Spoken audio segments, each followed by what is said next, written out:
Parashat Vayera, on a Yitzhak, il naît, il grandit, et Sarah, elle voit que Ishmaël, c'est une très mauvaise fréquentation pour Yitzhak. Très mauvaise fréquentation. Il essayait, Ishmaël, d'inciter Yitzhak à faire de très mauvaises choses, Avodah Zara, Gilui Arayot, Shirut Damim, et elle demande à Abraham de mettre dehors son fils Ishmaël. Abraham, c'est très très dur pour lui de faire ce choix, mettre un enfant dehors, compliqué. Elle n'appelle même pas l'enfant de Ishmaël ton fils, elle lui dit le fils de la bonne, de Hagar.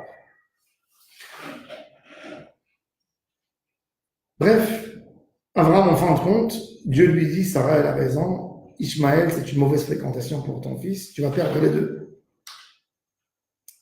Et il prend Hagar et son fils, Ishmaël, il leur donne une gourde d'eau, du pain, et il les envoie. Ils vont dans le désert et ils se trompent. Ils sont perdus. Ishmaël, en ce moment, a 13 ans, 14 ans. Et ils n'ont plus d'eau à boire.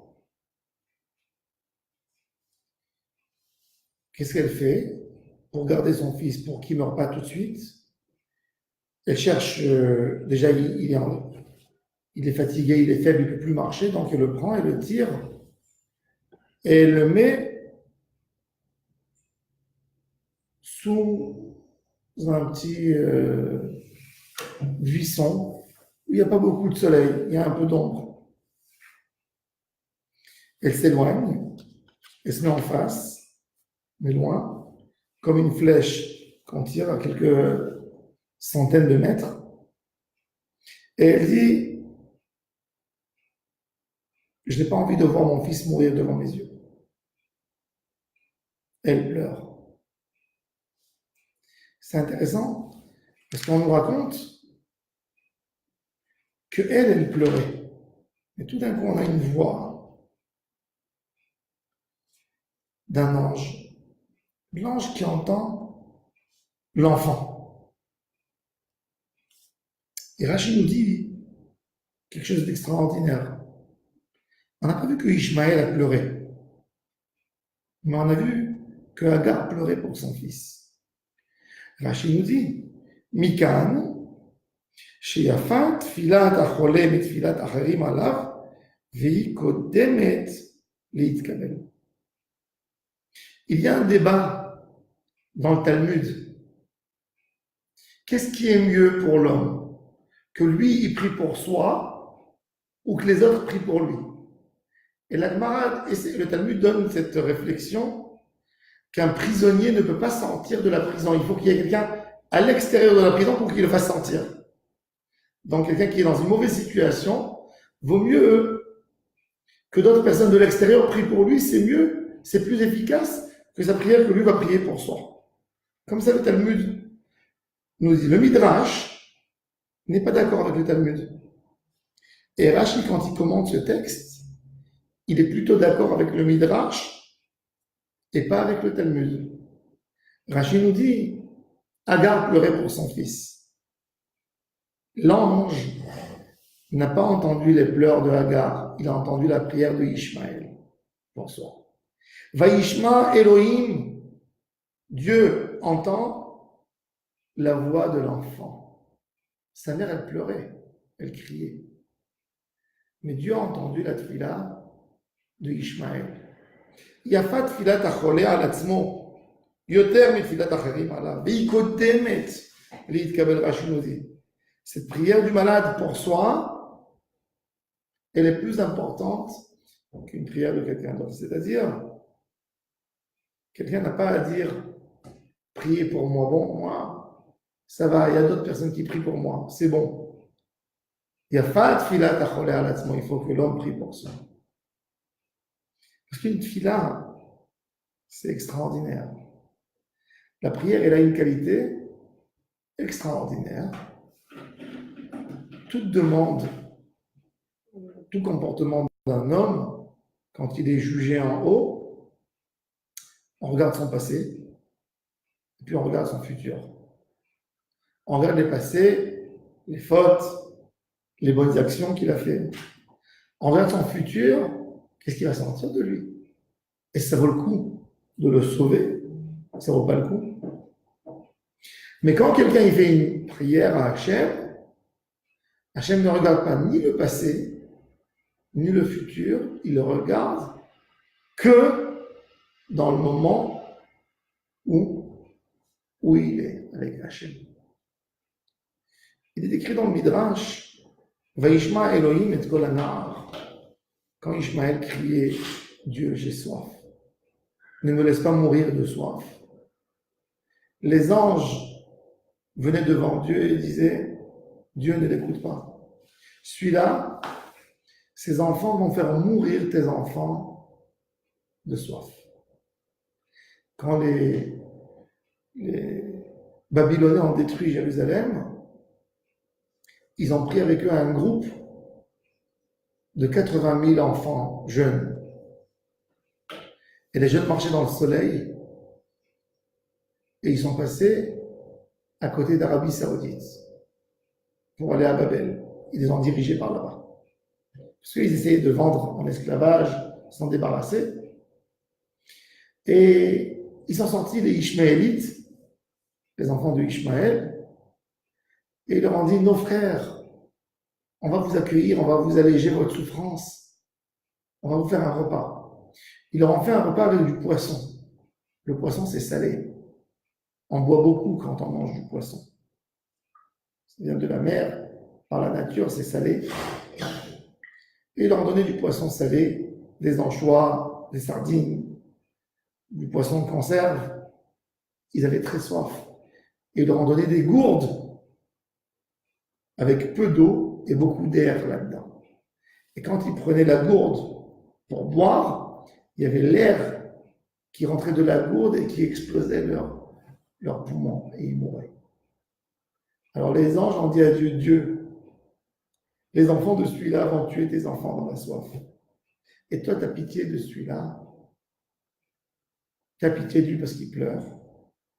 Et Dieu dit oui, j'ai pitié de lui parce que je reçois sa prière telle qu'elle maintenant. Je ne regarde pas ni le futur, ni le passé. Il a fait du mal à Yitzhak. Cet enfant était un mauvais enfant. Au moment de prière, on ne regarde pas ni le passé ni le futur. Et ça, pour nous, ça doit nous renforcer beaucoup dans la prière à Hachem. Parce que, qu'est-ce qui fait le Yetzer Hara? Le Yetzer Hara, il vient chez la personne et il dit, toi, tu oses parler à Dieu, tu oses lui demander, regarde ce que tu as fait toi hier, regarde ce que tu as fait avant-hier. Qu'est-ce que tu crois que Dieu a oublié tout ce que tu as fait? Il a tout vu. Tu n'as même pas honte de prier? Et Hachem nous dit, oui, prier, je ne regarde pas le passé. Quand tu pries, je regarde que ta demande.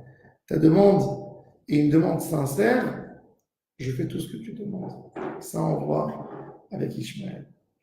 Il est vrai que cette question de Ishmaël, c'est une question philosophique. Parce que, imagine-toi que tu vois un homme, tu vois Staline ou Hitler à l'âge de 5 ans. Et c'est un enfant gentil.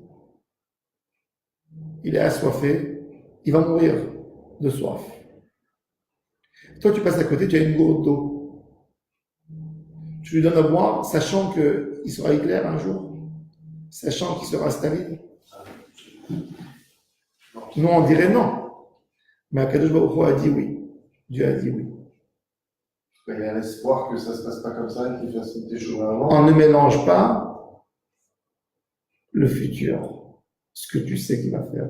Tu regardes la personne aujourd'hui, en ce moment. Ba'asher Usha. Il y a le libre arbitre, il faut quand même. Il y a un libre arbitre, évidemment, mais même si je sais en prophétie qu'il va le faire, c'est pas à l'homme de juger, de se mettre à la place du bon Dieu. Et ça c'est à dire aussi, parce que des fois, on est tellement peiné par la haine de nos ennemis qu'on dit des très mauvaises phrases.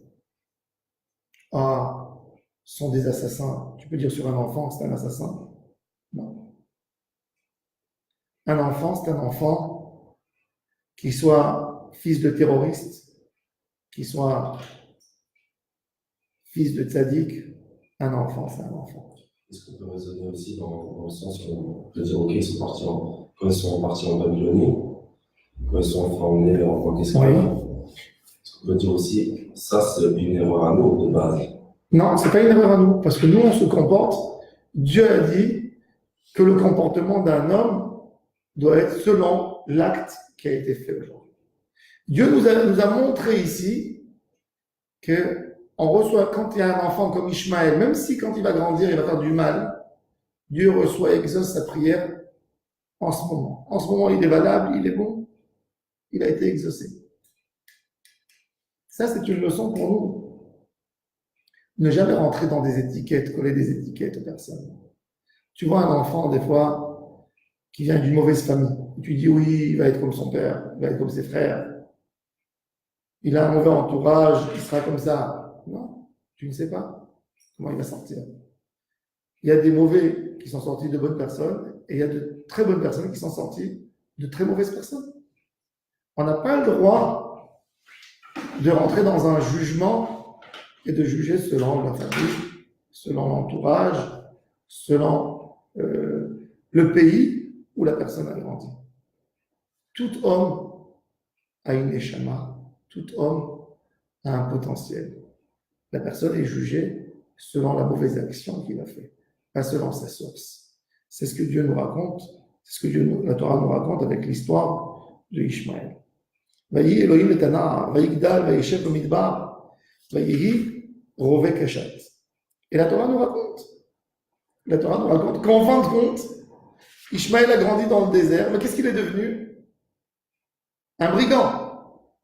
Tout de suite après, la Torah nous raconte, pour te dire que même si tu vois cet enfant qui grandit dans un endroit qui est mauvais, mais aujourd'hui il n'est pas mauvais encore, tu as tout à faire pour l'aider.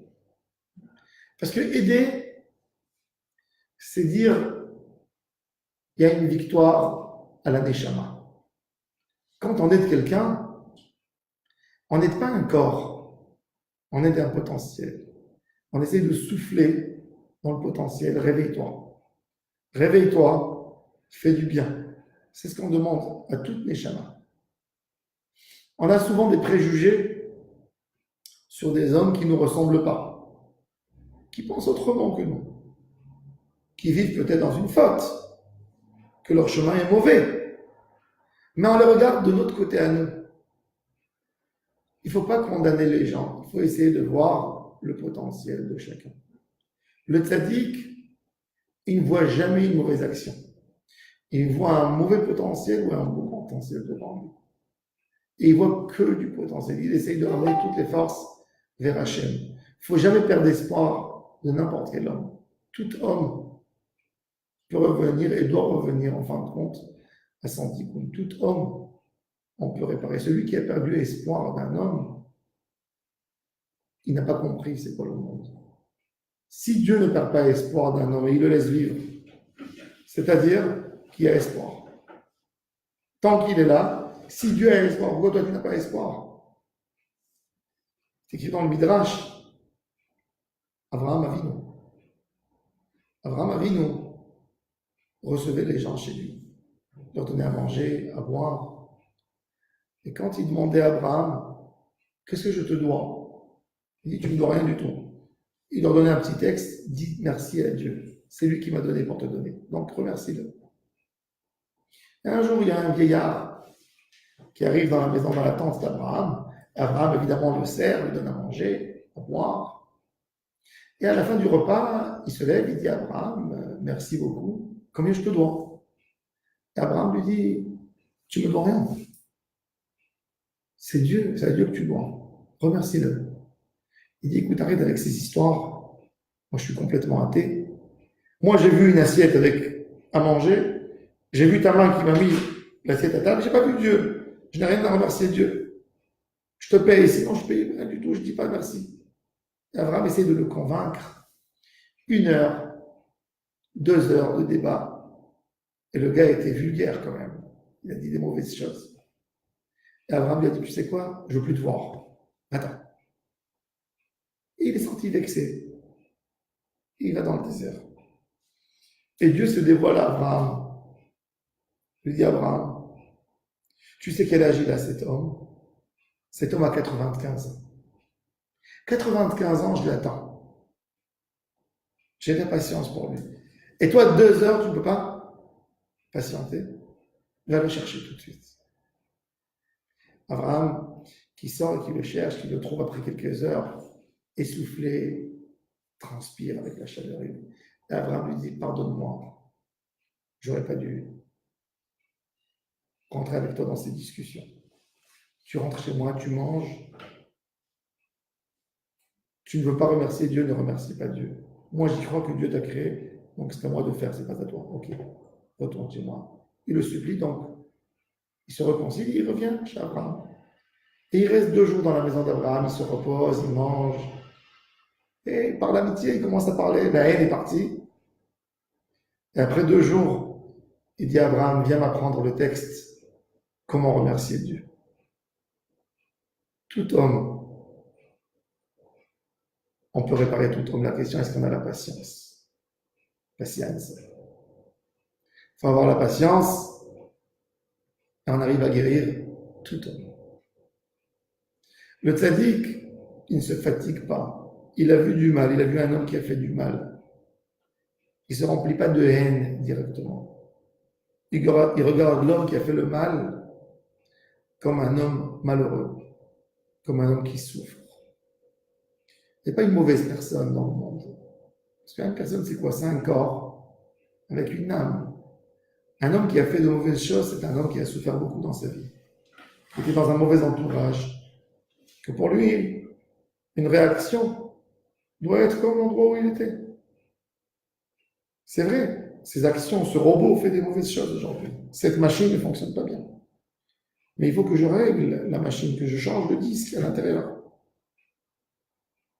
Et nous, on y croit beaucoup à la Neshama. Je n'ai pas dit qu'on va toujours réussir. Je n'ai pas dit que demain, la preuve, Dieu a sauvé Ishmaël de la soif, de la famine. Qu'est-ce qu'il est devenu après? Brigand. Mais est-ce que Dieu a regretté qu'il a sauvé? Non, il n'a pas regretté.